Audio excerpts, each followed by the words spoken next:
Hello and welcome to another edition of Ogre Survival and Prepping. I'm your host, Paul. Today we're talking about bags. In survival, there are tons of different types of bags.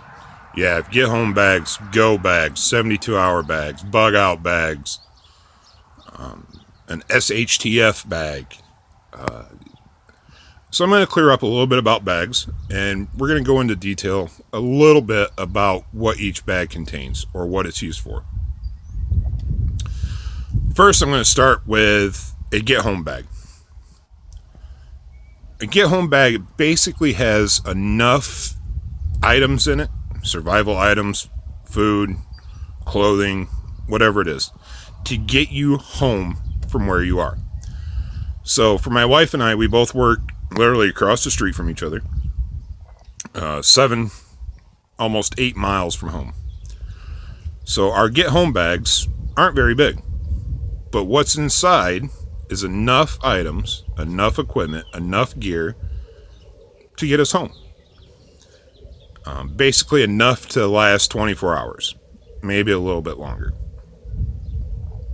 It doesn't have to be expensive. It doesn't have to be jam-packed with gear, gadgets, gizmos, you name it.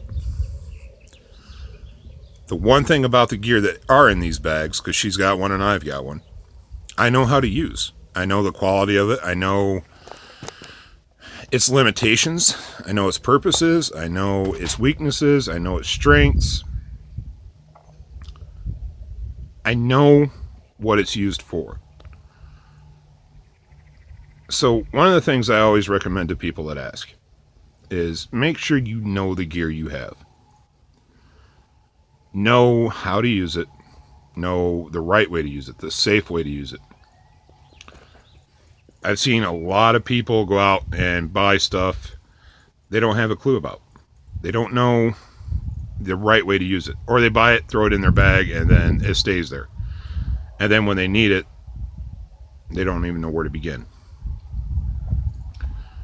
To be honest, the most expensive things on my get home bag are the 2 knives that I carry. Everything else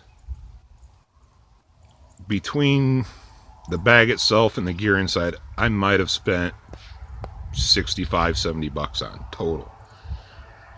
Again, it doesn't have to be pricey. Next week I'm actually going to show you what's in my go bag. Or excuse me, my get home bag. So you kind of get an idea of what you're going to need.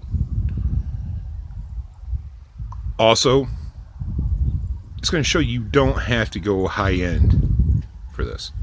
So let's say you work 14-15 miles away from work or from your home. So it might take you a little bit longer. It might take you maybe 48 hours to walk.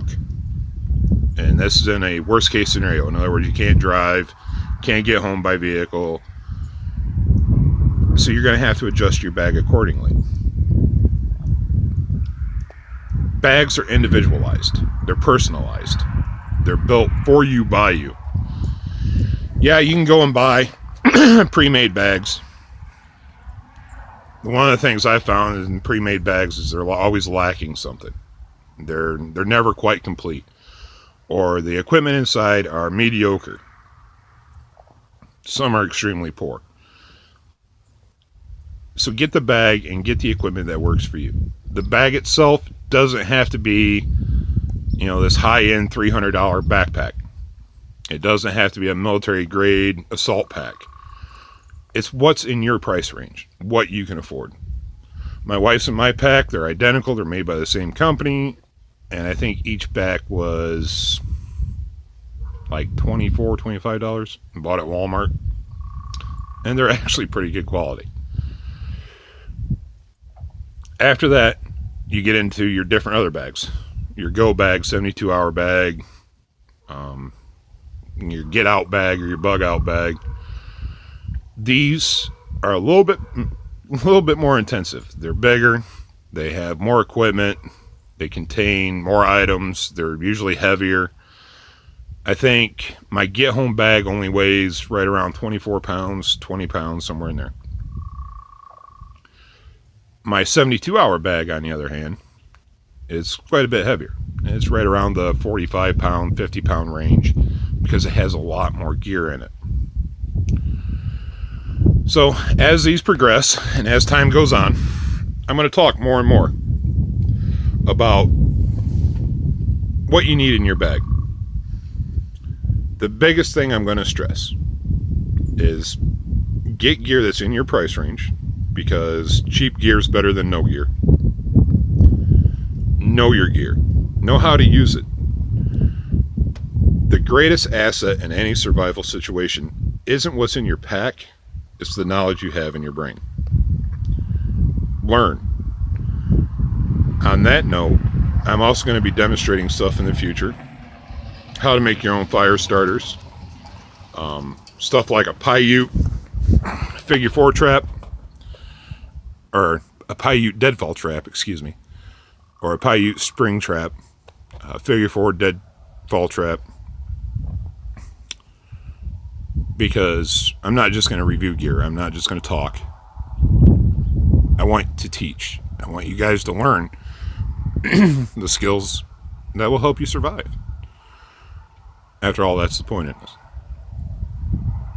Next week, I'm actually going to get out my get home bag, and I'm going to go through the gear in it, and I'm going to show you piece by piece what it is, how to use it, and what price range it falls in. So until next time, this is Paul, as always, saying, stay safe and survive.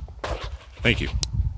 Oh, before I forget, don't forget to like, share, and comment. I'd like to hear from you people. I'd like to hear from the folks that are watching these.